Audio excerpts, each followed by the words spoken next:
Bismillahirrahmanirrahim. Assalamualaikum warahmatullahi wabarakatuh. Allahumma sholli ala sayyidina Muhammad wa ala ali sayyidina Muhammad. Seperti biasa Radio Silaturahim dan Rasil TV menampilkan acara setiap pagi ini Dialog Pagi bersama Ustadz Husein Alatas. Kali ini ditemani oleh Angga Aminuddin dan produser Rizal Haq. Baik, alhamdulillah Ustadz Husein sudah hadir sini dan juga Angga Aminuddin kali ini akan berdialog bersama kita.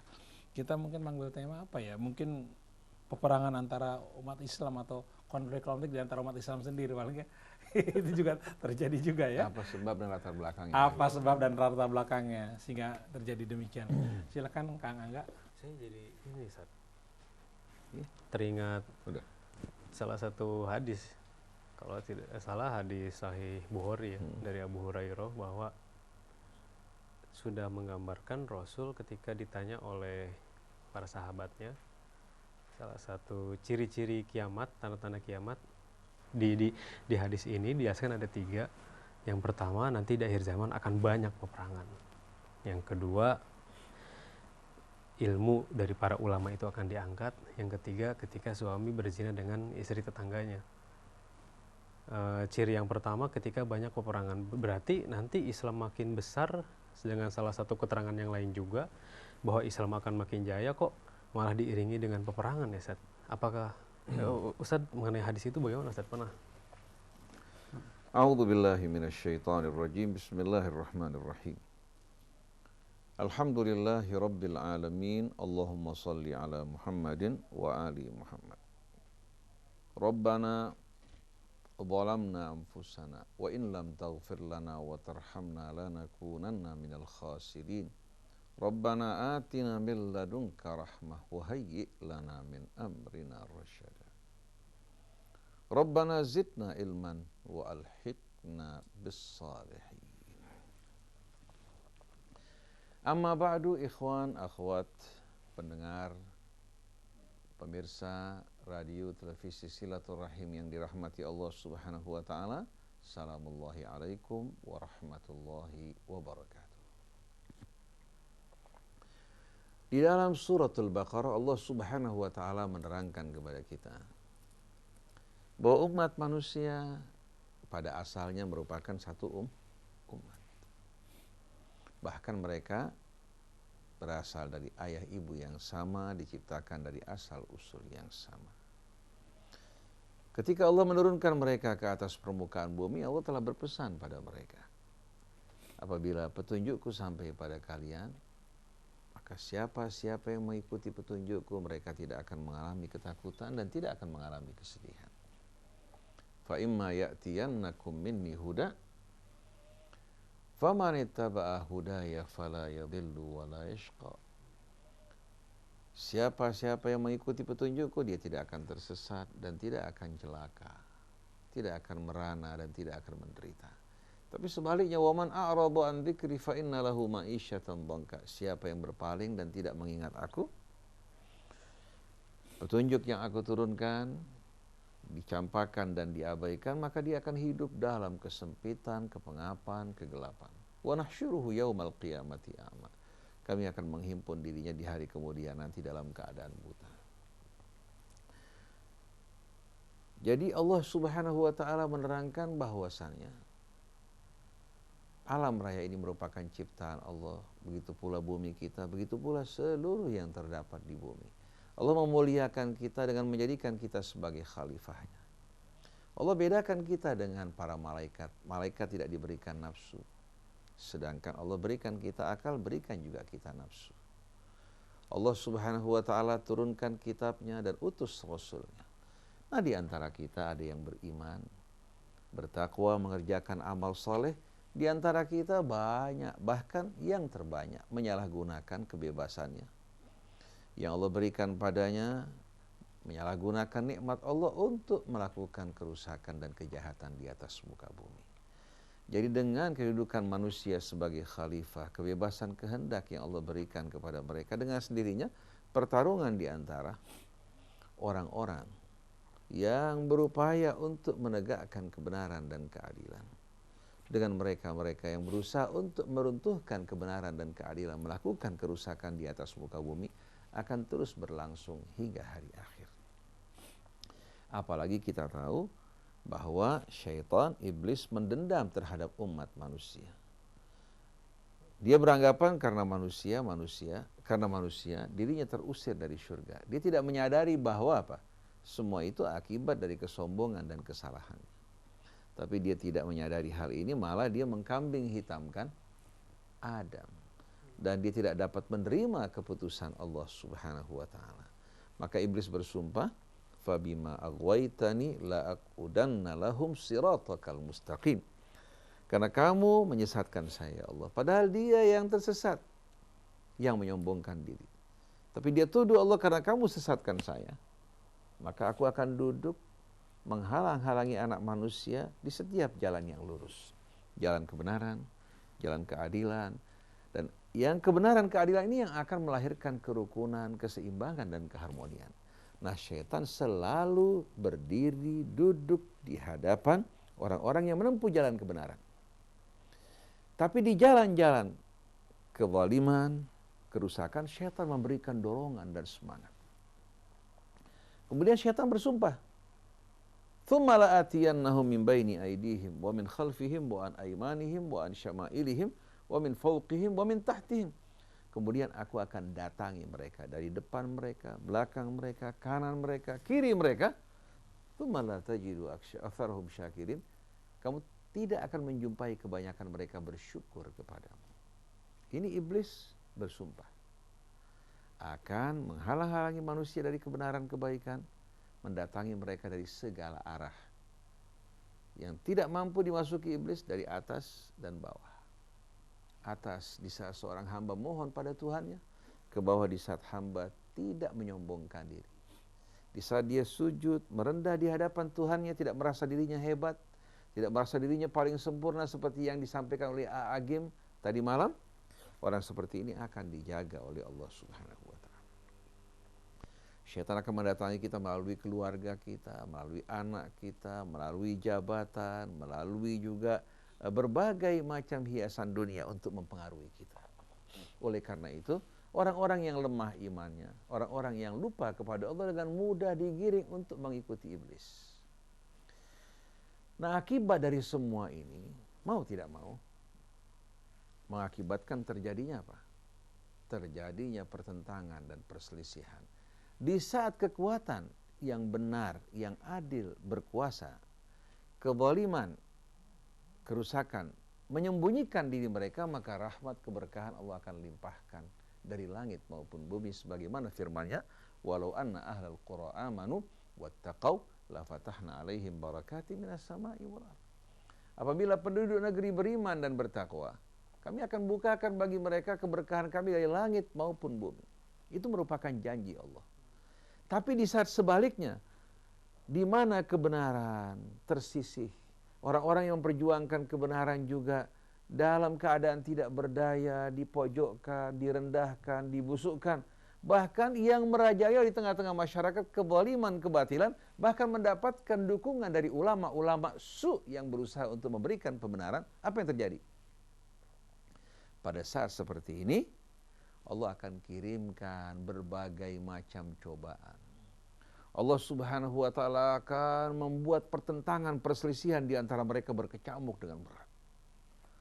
Orang bekerja bukan lagi dengan akal sehat, tapi dengan mengikuti nafsu angkara murka. Ini merupakan salah satu peringatan dan ujian dari Allah. Bila manusia tidak sadar dan tidak kembali kepada Allah, maka akan datang azab yang mengerikan yang akan membinasakan mereka, mencuci permukaan bumi dari orang-orang yang kotor, hingga bergantilah dengan orang-orang yang soleh, yang beriman kepada Allah Subhanahu wa ta'ala. Maka dalam surat Al-Imran Allah mengatakan apa? Maka Allah liya'dharul mu'minin ala ma antum alaih hatta yamizal khabitha minat tayyib wa ma kana Allahu liyutli'akum alal ghaib. Allah tidak akan membiarkan keadaan kalian seperti ini. Tidak akan membiarkan keadaan orang yang beriman seperti yang ada saat ini, di mana yang beriman sama yang tidak beriman apa? Seolah-olah bercampur menjadi satu, tidak ada perbedaan. Hingga akhirnya di antara yang hak dan batil tidak dapat dibedakan, karena rambu-rambu agama Allah telah dirubuhkan dan diruntuhkan. Orang-orang yang membela kezaliman, bahkan berupaya untuk melakukan pembenaran dengan ayat-ayat Allah dan pendapat ulama. Sedangkan yang hak, yang benar, mereka berusaha untuk tutupi dengan berbagai macam usaha mereka, melalui media mereka, melalui juga kekuatan politik mereka, melalui juga kekuatan finansial yang mereka miliki. Seperti yang kita jumpai saat ini. Allah katakan, Allah tidak akan membiarkan keadaan orang yang beriman seperti keadaan kalian saat ini. Apa yang Allah akan lakukan? Hatta yamizal khabitha minat tayyib. Allah akan memisahkan di antara yang busuk dari yang baik. Bagaimana cara memisahkannya? Ini yang kita khawatirkan. Di mana Allah Subhanahu wa taala akan turun tangan dengan kebijakannya, menciptakan benturan, menciptakan benar-benar kerusakan yang luar biasa dahsyat akibat terjadinya pertarungan di antara mereka yang kehilangan akal sehat, mengikuti nafsu angkara murka mereka untuk memperebutkan hiasan dunia. Mereka tidak lagi mempertimbangkan bangsa, negara, kebenaran, keadilan, atau hak asasi manusia. Mereka dikuasai oleh nafsu angkara murka, saling membunuh satu dengan lainnya. Ini yang dikabarkan Rasul. Bahwa di akhir zaman nanti akan banyak terjadinya peperangan, pembunuhan, dan pertumpahan darah. Terjadinya pembunuhan, pertumpahan darah, peperangan yang berkecamuk di sana sini. Seperti yang terjadi di Suriah, terjadi di Irak, terjadi di Yaman, kita lihat. Kemudian terjadi di Mesir. Subhanallah, yang terlibat dalam kejahatan tersebut bukan orang-orang awam saja. Kalangan elit, bahkan termasuk para ulama. Nah, yang saya khawatirkan Indonesia. Bagaimanapun kuatnya kezaliman dan kebatilan, tidak akan sanggup berhadapan dengan ketentuan Allah Subhanahu wa taala. Oleh karena itu kita harus bersama-sama menjaga bangsa kita, negara kita. Saya peringatkan kepada Bapak Presiden, kepada para pembantunya, kepada wakil rakyat, kepada aparat TNI, kepada aparat kepolisian. Kalau kita bermain-main dengan hukum Allah, bermain-main dengan kebenaran, keadilan, bermain-main mempertaruhkan bangsa ini, maka bila azab turun, Allah akan meratakan kita dengan azabnya, wal'iyadzubillah. Pasukan Suriah merupakan pasukan yang luar biasa kuatnya dibandingkan dengan pasukan negeri kita. Suriah jauh lebih kuat. Hampir dikatakan mereka menguasai Suriah dengan sebaik-baiknya. Rakyat hampir dikatakan tidak punya kekuatan apa-apa.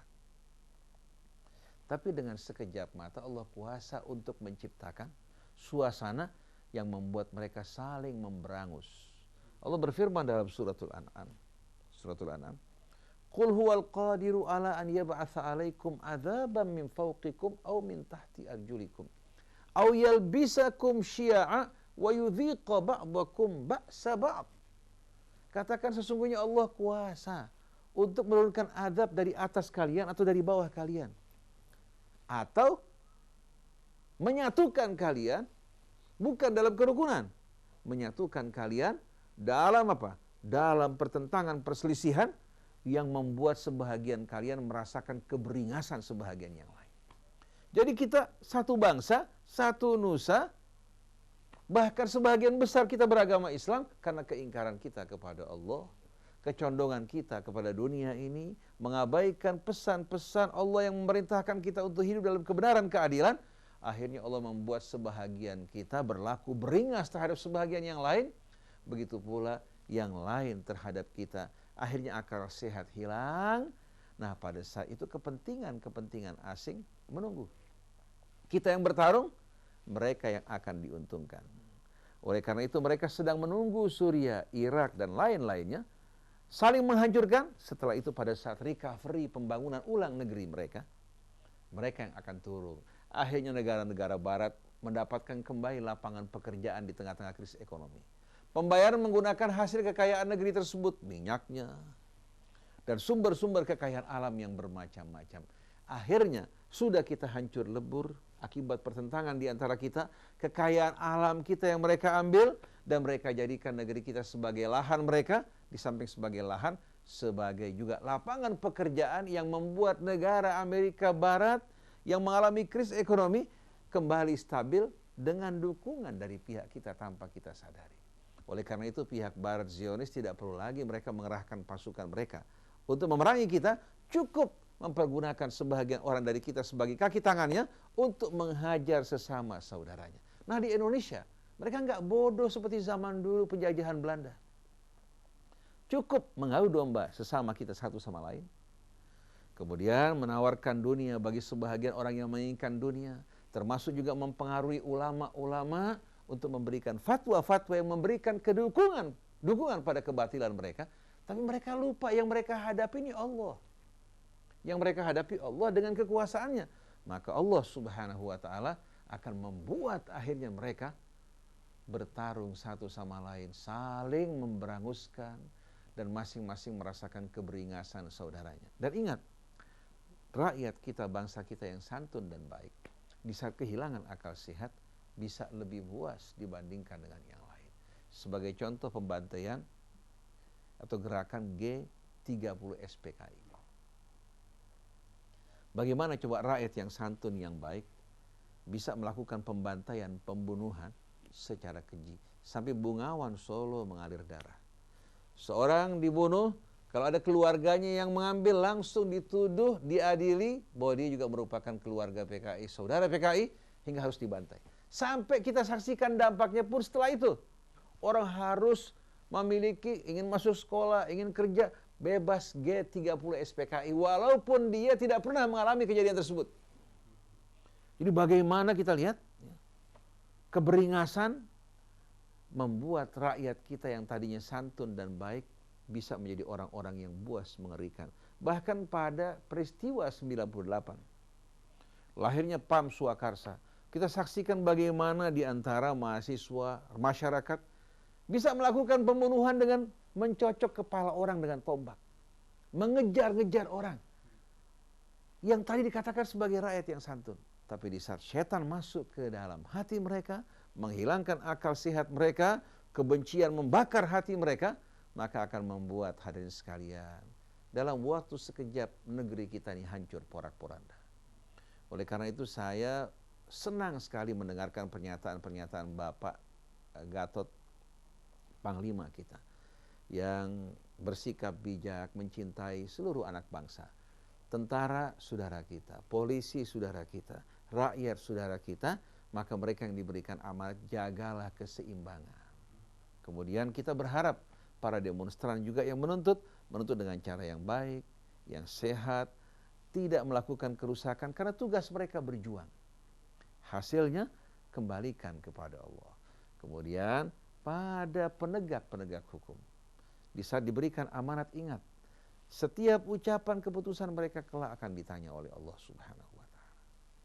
Di dunia mereka dapat tertawa, terbahak-bahak, senang. Partai politik juga yang mengeluarkan uang, konglomerat, mereka merasa mereka menang dalam pertarungan. Sebetulnya mereka bukan menang, mereka sedang mendaki ke atas untuk terjun ke jurang yang amat dalam, yang menyakitkan, dan tidak mungkin lagi mereka akan keluar dari tempat tersebut. Oleh karena itu sebelum datang azab Allah, bertobatlah. Dan Allah sudah memperingatkan dalam suratul Isra, wa idza aradna an nuhlika qaryatan amarna mutrafiha. Kalau kami ingin menghancurkan satu negeri, apa yang Allah lakukan? Amarna mutrafiha. Dalam qiraat yang lain, amarna mutrafiha. Kalau kami ingin menghancurkan satu negeri yang sudah kebangetan, sudah melampaui batas, nggak bersyukur kepada Allah, bangsa kita kurang apa diberikan nikmat oleh Allah? Kekayaan alam yang luar biasa, tanah yang subur, tapi kita harus mengimpor padi kita, kedelai kita, jagung kita dari luar. Kita memiliki sungai yang begitu banyak, tapi sungai-sungai kita tercemar. Pada saat musim hujan merusak tanaman, merusak rumah-rumah masyarakat. Pada musim kering kita kekurangan air. Bayangkan, sumber daya manusia kita juga yang begitu banyak, yang berpendidikan. Tapi karena kita ingkar pada Allah, rahmat keberkahan diangkat oleh Allah Subhanahu wa ta'ala. Maka di saat kami akan menghancurkan satu negeri, kami membiarkan orang-orang yang gemar hidup bermewah-mewahan, bersukaria, bersenang-senang, yang lupa kepada Allah, menjadi pemimpin-pemimpin mereka. Ya. Jadi kata-kata amarna mutrafiha dalam qiraat amarna mutrafiha artinya kami angkat ittakhadna al-mutrafin, umara wa ru'asa lahum. Kami biarkan orang-orang yang mutrafin hidup melampaui batas, bermewah-mewahan, yang tidak takut pada Allah sebagai pemimpin mereka. Akhirnya karena pemimpin berkuasa, yang berkuasa ini merupakan orang-orang yang gemar hidup bermewah-mewahan, lupa kepada Allah, fafasaqu fiha. Akhirnya mereka berbuat kefasikan. Nah, di saat perbuatan dosa kemaksiatan telah berada di puncak, fahaqqa 'alaihal qaul. Jatuhlah ketetapan Allah, di mana Allah tidak dapat membiarkan permukaan bumi terus dikotori oleh mereka dan melampaui batas, di mana amar ma'ruf nahi mungkar tidak ada. Fadammarnaha tadmira. Kami hancurkan negeri tersebut sehancur-hancurnya. Bila ulama, para kiai, para ustadz tidak melakukan amar ma'ruf nahi mungkar, yang terjadi malah amar mungkar nahi ma'ruf, lihat, tidak lama lagi azab akan turun. Azab akan turun. Pada saat azab turun, mereka akan meratap, melonglong, merintih, berharap kalau seandainya mereka dapat dikembalikan seperti keadaan mereka sebelumnya. Ini peringatan yang mesti kita waspadai, yang datang dari Allah dalam ayat yang bermacam-macam. Oleh karena itu tugas para ulama, para kiai, para ustadz, para demonstran ini amar ma'ruf nahi mungkar, bukan amar mungkar nahi ma'ruf. Kalau mereka sudah menyampaikan, memberikan peringatan, mengajak umat semua untuk bersatu menegakkan kebenaran, tidak disambut, kalau azab turun, insya Allah mereka termasuk orang-orang yang diselamatkan oleh Allah Subhanahu wa Ta'ala. Oleh karena itu, kita memberikan apresiasi buat para demonstran, para ulama yang kita nggak sangka-sangka, ternyata mereka keluar mampu untuk mengendalikan para demonstran, karena memang mereka keluar semata-mata untuk mengharapkan ridha Allah, bukan karena ingin merusak. Kemudian juga aparat TNI-nya juga alhamdulillah sudah mulai betul-betul menunjukkan kedewasaan. Begitu pula kepolisiannya. Ya kalau ada oknum-oknum di kepolisian, di tengah-tengah demonstran, itu wajar. Pada masa Nabi saja ada Abdullah bin Ubay bin Salul, Rasul Munafik. Ada orang-orang yang melakukan penyelewengan, penyimpangan, berdusta atas Nabi. Jadi biasa, yang penting mayoritas yang dominan ini betul-betul menjaga sikap dan perbuatan mereka serta tutur kata mereka. Oleh karena itu dalam pengadilan yang sedang berlangsung, kita berharap kepolisian tidak melakukan intervensi. Begitu pula pihak-pihak partai tidak melakukan intervensi. Ini berkaitan dengan ayat Allah, kitab Allah. Di mana kalau kita berani menentang secara terang-terang, apalagi memutar balikkan ayat-ayat Allah, hati-hati kita berhadapan dengan Allah Subhanahu wa Ta'ala. Dan saya ingatkan kepada Bapak Syafi'i Ma'arif dan kepada orang-orang yang tidak sama sekali menguasai ayat-ayat Allah Subhanahu wa Ta'ala, hendaklah dengar dari mereka yang tahu, karena orang-orang yang tahu pun kalau berbicara tidak sesuai dengan apa yang mereka tahu, mereka akan berhadapan dengan Allah di hari kemudian nanti, dan dalam kehidupan dunia sebelum mati Allah akan kenakan hukuman sebagai peringatan bagi mereka-mereka yang lain. Oleh karena itu kalau Pak Syafi'i Ma'arif mengatakan landasan teologinya belum kuat, dan dia mengatakan bahwa ini merupakan pesan dari Bapak Abdillah Toha, Bapak Abdillah Toha bukan orang yang mengkhususkan dirinya untuk mempelajari ayat-ayat Allah Subhanahu wa Ta'ala. Oleh karena itu sebaiknya daripada berbicara tidak menentu, ulama-ulama berkumpul bersama-sama, dan mereka yang beranggapan ini merupakan hal yang tidak kuat landasan teologinya, berdialog mengenai hal ini secara terbuka. Jangan hanya berbicara di belakang, berdialog secara terbuka, berhadapan langsung. Karena ini betul-betul menyangkut hal yang amat serius, bukan hal yang bermain-main. Berhadapan dengan Allah Subhanahu wa Ta'ala merupakan satu hal yang benar-benar amat menakutkan dan mengerikan. Dzalika bi anna Allah nazzala al-kitaba bil haqq wa innal ladzina ikhtalafu fil kitabi la fi shiqaqin ba'id. Karena Allah menurunkan Alkitab dengan membawa kebenaran yang jelas dan gamblang. Kalau kebenaran samar dan gamang seperti yang diperdebatkan oleh mereka, bagaimana mungkin dapat menjadi landasan kehidupan kita semua? Dan mereka-mereka yang memperdebatkan, mempertentangkan apa-apa yang Allah turunkan dalam kitabnya, mereka berada dalam pembangkangan yang amat jauh. Oleh karena itu tugas kita beramar ma'ruf, bernahi mungkar, memberikan peringatan, membacakan ayat Allah dengan cara yang Allah ajarkan pada kita. Dan demo ini merupakan bentuk upaya untuk melakukan amar ma'ruf nahi mungkar, bukan melakukan kerusakan. Kalau seandainya mereka menentang setelah diberikan peringatan, kita serahkan urusan mereka kepada Allah. Ya Allah, kami mohon kepadamu untuk menunjukkan kekuasaan-Mu atas apa yang mereka lakukan dari perbuatan-perbuatan yang menista kitab-Mu dan ayat-Mu. Ya Allah, tunjukkan kebesaran keagungan-Mu, berikan hukuman pada mereka, para pendusta, para pengkhianat, yang membuat umat mengalami kebingungan dan negara mengalami kekacauan. Oleh karena itu mereka-mereka yang bertujuan untuk kebaikan negeri ini, panjangkan umur mereka, berkahi hidup mereka. Tapi mereka yang berupaya untuk melakukan kerusakan, memutarbalikkan fakta, demikian pula mengingkari ayat-ayat-Mu, ya Allah, tunjukkan segera kepada mereka azab dan murka-Mu, ya Allah, agar terbuka mata manusia dan mereka meyakini kebenaran-Mu dan keadilan-Mu, ya Allah. Ini bukan masalah main-main, kan ini berbahaya akibatnya. Di samping kita mengundang azab Allah, kita bisa menjerumuskan bangsa menuju kehancuran dan peperangan di antara mereka, seperti yang terjadi di Suriah, di Irak, di mana kelompok ekstremis akhirnya melakukan tindakan-tindakan yang melampaui batas, karena mereka tidak berdaya untuk menyampaikan apa-apa yang mereka inginkan dengan cara yang damai. Akhirnya syaitan masuk ke dalam hati mereka, saling merusak satu dengan lainnya. Wallahu a'lam. Nah, Pak Ustadz, dari peperangan-peperangannya kalau kita lihat dari catatan sejarah dengan banyaknya peperangan yang dialami manusia, terus melihat kondisi umat Islam saat ini, Timur Tengah yang berkecamuk, tadi Ustadz menjelaskan dengan latar belakang yang berbeda-beda. Saya jadi teringat ini Ustaz, Quran Al-Isra ayat 58 ini Ustaz. A'udzubillahi minasyaitonirrajim. Wa im min qaryatin illa nahnu muhlikuha qabla yaumil qiyamah aw mu'adzibuha adzaban syadida. Kana dzalika fil kitabi mastur. Apakah ini sudah masuk Ustaz, di masa ketika Allah akan membinasakan suatu negeri yang durhaka sebelum hari kiamat itu datang? Jadi pembinasaan ini hukuman dari Allah ini sudah datang di saat ini sebelum kiamat ini datang. Apakah sudah masuk masanya itu Ustaz sekarang? Ini ayatnya kalau kita perhatikan terjemahannya. Wa in min qaryatin. In adalah nafiyah. Menafi kan? Kemudian masuk di sini illa. Wa in min qaryatin illa nahnu muhlikuha qabla yaumil qiyamah. In sama dengan ma.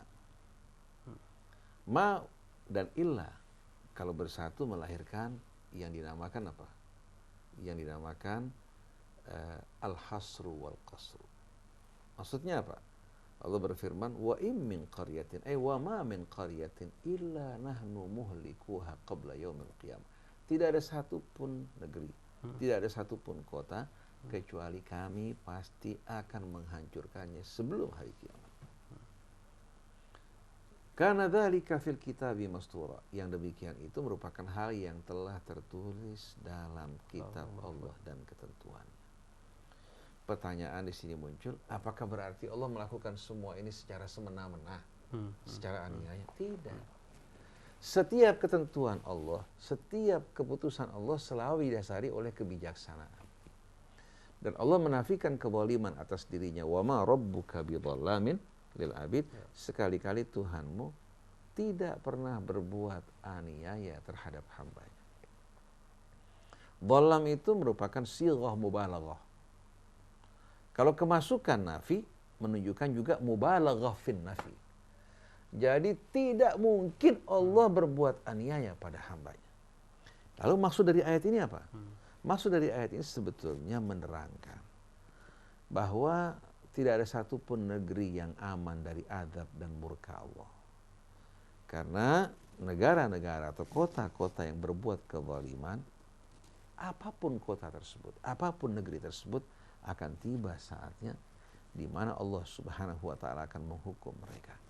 Yang dihukum siapa? Allah sebutkan dalam surat apa?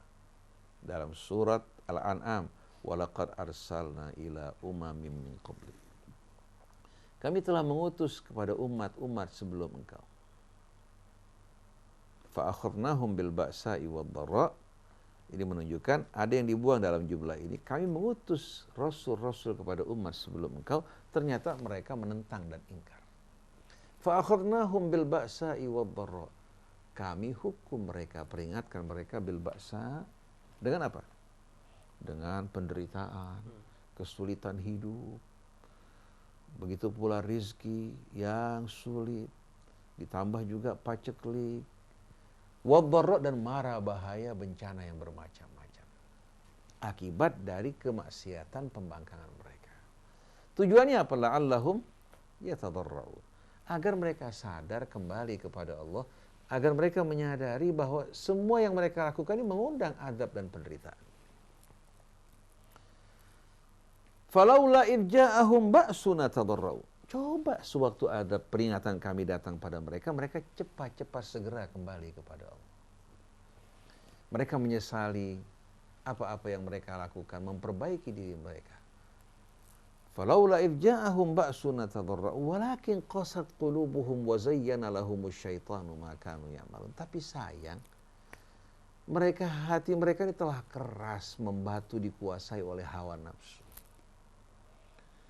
kecintaan pada dunia ini. Wa zayyana lahumus syaitanu ma kanu ya'malun. Bukan hanya hati mereka telah keras, bahkan syaitan menghiasi amal-amal buruk mereka di mata mereka menjadi indah, menarik, dan menawan. Maka apa yang Allah lakukan? Falamma nasu ma dzukiru bih fatahna alaihim abwaaba kulli syai'. Begitu mereka melupakan semua peringatan yang diberikan kepada mereka, Allah buka pintu kesenangan seluas-luasnya bagi mereka. Allah buka pintu kesenangan yang seluas-luasnya bagi mereka. Hatta idza farihu bima utu, hingga mereka ketika sedang senang-senang bersukaria dengan apa yang mereka dapatkan, mereka terima, akhadnahum baghtatan fa idzahum mublisun. Kami hukum mereka, adab mereka secara tiba-tiba hingga mereka benar-benar berputus asa, tidak ada harapan bagi mereka kembali. Faquti adabil qaumil ladina zalamu walhamdulillahi rabbil alamin. Hingga orang-orang yang zalim terputus hingga ke buntut-buntut dan akar-akarnya, hingga permukaan bumi kembali baik dan orang mengatakan alhamdulillahi rabbil alamin. Artinya, kalau amar ma'ruf tidak berjalan, nahi mungkar tidak berjalan, bahkan orang-orang yang baik dipojokkan, dimusuhi dan difitnah, maka Allah akan selamatkan mereka, sedangkan yang lainnya akan diadab, dihukum oleh Allah. Setelah Allah bersihkan dari mereka, lahirlah pemerintahan yang baru yang menegakkan kebenaran, keadilan. Tapi ini juga tidak lama kemudian, pada saat mereka sudah mulai senang, mereka lupa kembali kepada Allah, mereka akan mengulangi kembali kesalahan orang sebelum mereka. Karena manusia kalau tidak berjuang, hatinya akan keras menjadi batu. Kalau tidak menghadapi tantangan, semangat juangnya akan hilang. Akhirnya hidup mereka semakin lama semakin rapuh. Tapi kalau orang menghadapi tantangan, berjuang dari awal, berbeda dengan orang yang menikmati kesenangan tanpa perjuangan. Contohnya, bapaknya kerja keras berjuang, anak-anaknya hanya menikmati hasil orang tuanya. Beda nggak jiwanya? Beda. Makanya ada sebuah cerita.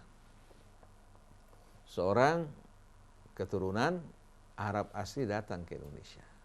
Mereka datang ke Indonesia tidak memiliki apa-apa. Pakaian yang mereka pakai pun sederhana. Mereka bekerja dengan tulus, berjuang. Bahkan sampai-sampai baju yang mereka pakai itu malam hari mereka cuci, pagi mereka gunakan untuk bekerja. Bekerja yang baik, yang halal, dengan perjuangan yang luar biasa. Sampai mereka memiliki keuntungan sedikit demi sedikit, mereka berumah tangga, kawin dengan orang Indonesia. Memiliki anak-anak. Usaha mereka semakin hari semakin berkembang. Karena keuletan, kesungguhan, mereka juga gemar berinfak dan berzakat. Sampai akhirnya menjadi seorang pengusaha yang cukup besar. Bapaknya dari mulai muda sampai tua, kalau berangkat bekerja, membawa nasi di rantang. Berangkat kerja, pulang ke rumah juga begitu. Terkadang jalan kaki, terkadang juga dia naik kendaraan umum. Tapi anaknya pakai jas yang rapi, naik mobil mewah, kalau ngundang teman-teman di restoran yang cukup mahal, betul nggak? Itu yang dikeluarkan uangnya bukan hasil kerja dia, hasil kerja orang tuanya. Dia hanya bisa minta uang sama orang tua, beli mobil, beli ini, beli itu, kemudian uang sakunya. Kalau bapaknya menegur usaha bekerja, ibunya belain. Kesian udah, jangan kita bikin susah anak kita seperti kita dulu. Jangan bikin susah anak kita seperti kita dulu. Si bapak gak berdaya menghadapi ibu. Karena bapak melarang, ibu membela. Malah bahagian ibunya dikasih buat anaknya. Akhirnya bapaknya harus tambah lagi belanjanya. Akhirnya orang-orang bilang, ya fulan, kamu ini kan kaya raya. Kamu kerja, naik kendaraan biasa, makan bawa rantang, kalau masuk ke restoran juga restoran-restoran yang biasa. Anak kamu coba lihat naik Mercy, pakai jas, jalan ke sana kemari, keliling dunia, kemudian bawa teman-teman makan di restoran. Kenapa kamu buat begini? Dijawab oleh si bapak, Pak, beda kalau saya anak orang miskin. Kalau mereka anak orang kaya. Jadi mentalnya orang-orang yang kaya, yang hidup dalam kesenangan tanpa usaha, mental yang amat rapuh. Seperti yang saya bilang kemarin, saya baca sebuah cerita Cina yang ditulis oleh Liang Yishan atau Liang Yushan, yaitu Butong Itkiam. Di mana Chiang Bujin Butong Pai mengatakan kalau Anda ini tidak sama sekali apa? Tidak sama sekali menghadapi tantangan, serangan, peperangan, Anda akan lama-kelamaan mengalami kehancuran dengan sendirinya. Jadi tantangan yang membuat orang apa? Bergairah, bersemangat. Oleh karena itu tantangan yang dihadapi umat Islam saat ini, yang mendorong mereka untuk demo, berjuang demi kebenaran keadilan, setelah mereka persiapkan kebenaran keadilan buat saudara mereka, nanti anak-anak mereka di masa akan datang menikmati keadilan tanpa perjuangan mulai berusaha kembali untuk mencari suasana baru. Suasana apa? Jadi pertarungan di antara kebenaran keadilan tidak akan pernah berakhir. Nah, kita berharap mudah-mudahan umat Islam di negeri kita mengalami kedewasaan, dan kita berharap penegak-penegak hukum kita sadar. Jangan hanya karena menerima uang dari partai, menerima uang dari konglomerat, mereka lupa bahwa sebentar lagi mereka melangkah menuju akhir hidup mereka. Seperti yang Agim bilang, nggak ada yang hebat. Kita semua sama-sama jelek, sama-sama buruk, sama-sama kotor. Dan orang bertanya, Ustaz, kenapa sih Ustaz memaksakan pendapat Ustaz? Saya bilang sama sekali tidak. Saya hanya membacakan ayat-ayat Allah. Dan tahu nggak, saya ini orang yang banyak dosa, banyak kekurangan, banyak kesalahan. Saya ingin mohon ampun pada Allah.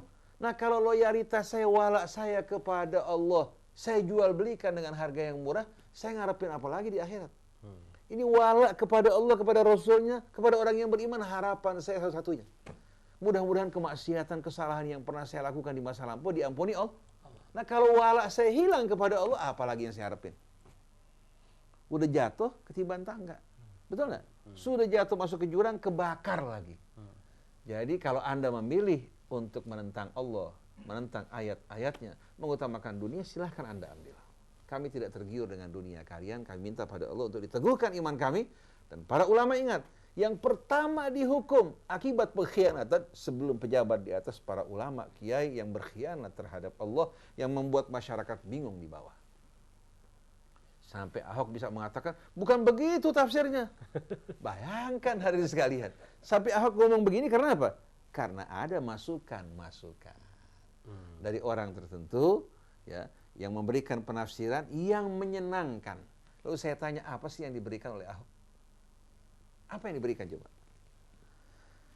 Yang diberikan makanan-makanan yang berjatuhan dari mejanya. Sedangkan yang di bawah seperti apa? Seperti kucing yang lagi makan. Apa yang diberikan oleh tuannya di atas? Betapa rendahnya kedudukan kalian. Orang yang dimuliakan Allah dengan iman, dengan ilmu, rela untuk makan sisa-sisa makanan yang jatuh dari meja siapa? Dari mejanya orang yang gak beriman kepada Allah Subhanahu wa ta'ala. Ya, kalau kalian suka silahkan. Kalau kita mau makan bersih, walaupun cuma nasi pakai air bayam gak jadi soal. Tapi makan yang bersih, terhormat, bukan kehinaan yang kami terima. Oke, subhanallah. Iwan Anawat, kita masih di acara Dialog Pagi. Kita jeda dulu ya Mas. Kita jeda dulu, nanti setelah ini kita kembali lagi. Ntar sesi kedua, saya mau nanya tentang Farihun. Oke, baik. Nah, sesi kedua, apa itu Farihun? Sesi kedua, tunggu sesi kedua ya. Kami akan kembali setelah yang berikut ini.